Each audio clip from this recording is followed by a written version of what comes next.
রূপায়ণ সিটি উত্তরা রাজধানী বুকে নান্দনিক স্থাপনার এক অনন্য উদাহরণ।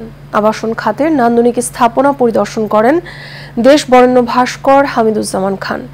রূপায়ণ সিটি পরিবেশকে রক্ষা করে সবুজায়নের মধ্যে আধুনিক বসবাসযোগ্য দৃষ্টিনন্দন ভবন নির্মাণ করায় মুগ্ধতা প্রকাশ করেন তিনি।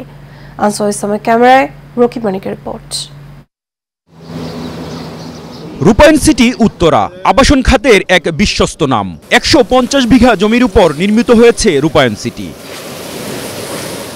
রূপায়ণ সিটি উত্তরার বিভিন্ন দিক পরিদর্শন করেন দেশের খ্যাতিমান ভাস্কর্যবিদ হামিদুজ্জামান খান। পরিদর্শন শেষে তিনি বলেন, আধুনিক নির্মাণ শৈলীর দৃষ্টান্ত হলো রূপায়ণ সিটি। ওপেন স্পেস, কত বড় খোলা জায়গা সেকেন্ড ক্যাপিটালে আছে। এই জন্য আমরা এটাকে অনেক বেশি ফিল করি। আমারও এখানে এসে এই খোলা জায়গা দেখে আমি খুব খুশি যে আমরা এইভাবে সুচিন্তিতভাবে কাজ হচ্ছে বাংলাদেশে। এটা একটা আমার কাছে আমি খুব এক্সপিরিয়েন্স হয়েছি।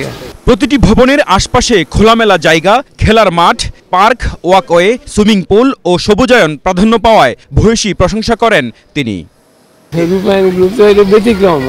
এখন যেটা এটা নেওয়া হয়েছে, আমি আশা করব রূপায়ণ গ্রুপ আরও বাংলাদেশে যে আমরা গ্রামে বড় হয়েছি, একটু খালের পরে গেলে মনটা বদলে যেত।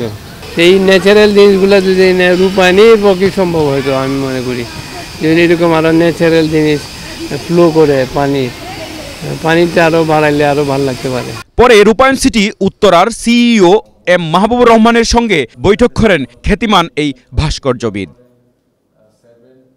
রকিব মানিক, এশিয়ান টেলিভিশন, ঢাকা।